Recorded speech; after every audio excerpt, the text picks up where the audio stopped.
Hey everyone, my name is Rebecca McDaniel, and on this week's menu I'm going to prepare California shrimp gumbo. And it's on page 43 of this week's menu. Follow me over here on this side and we'll get started. Okay, so what I'm adding is about a half a yellow onion chopped, 1 bell pepper, 2 stalks of celery, and about 3 cloves of garlic. My family loves garlic, so I usually add a little more. But, you know, make this to your taste. In the helpful tips page, in the very front, I ask that you taste everything that you make. That way you can adjust accordingly. Alright, so that's good.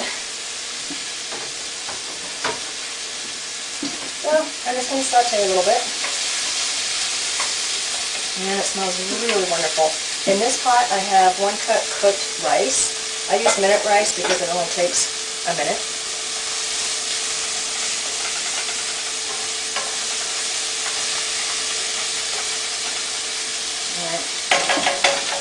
Okay, so I'm going to let that just cook down a little bit.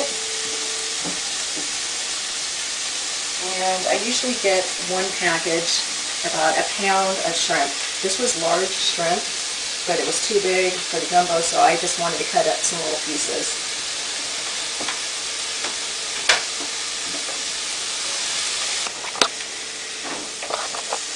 Okay, this gumbo actually makes about, you could feed a family of 4 for about 2 days.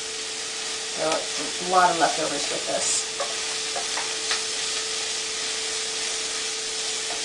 Okay, so once this cooks down, I'm going to kind of make a little center here. And I'm just going to make my roux right inside the center of the pan. I'm not going to take anything away. So in order to make a roux, I'm going to use about a 1/3 cup of flour. And this is 3 tablespoons, so it's about the same amount. So I'm going to take some of this flour. And I'm just going to add a little bit to the center here. And then I'm going to take some of my water and using my whisk, I'm just going to slowly start incorporating to kind of give it like a texture.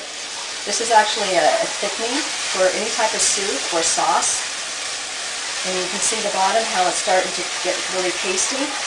That's what we want because that's going to add some substance to the soup.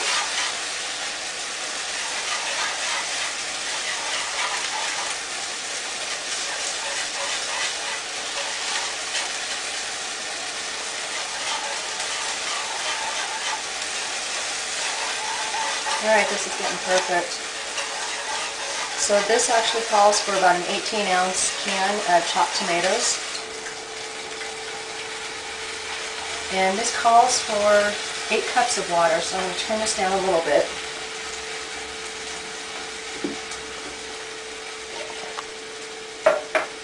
So I'm going to add my 8 cups.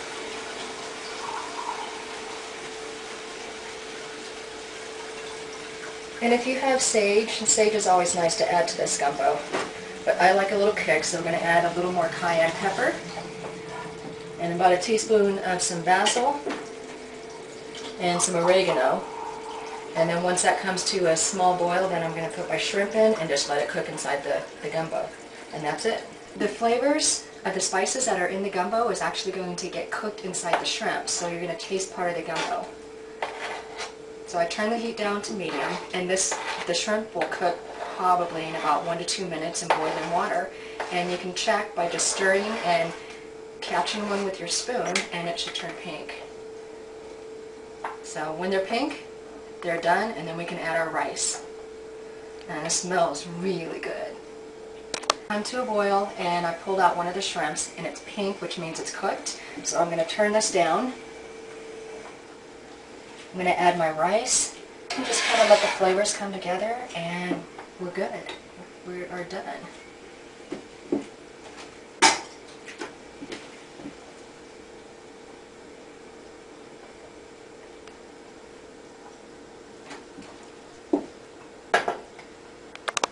Okay. And this is just 1 cup. So 1 cup water, 1 cup rice.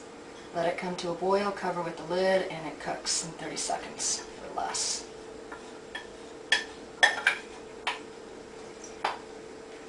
Alright. And this is really good for the wintertime.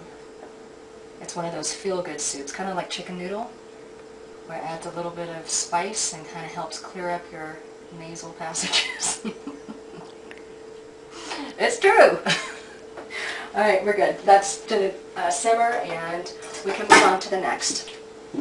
So, if you want to know how long does it take for this to simmer, I would say whenever you're ready to eat, because the longer it cooks, the more it's going to thicken up, and the more the spices are really going to come out in this flavorful soup. So, whenever you're ready. I'm just going to leave it on low because we're not ready to eat yet. That's it. Okay, I do want to show you how to do some really easy coconut shrimp. You need 3 things: shrimp, tempura mix, and coconut. That's it.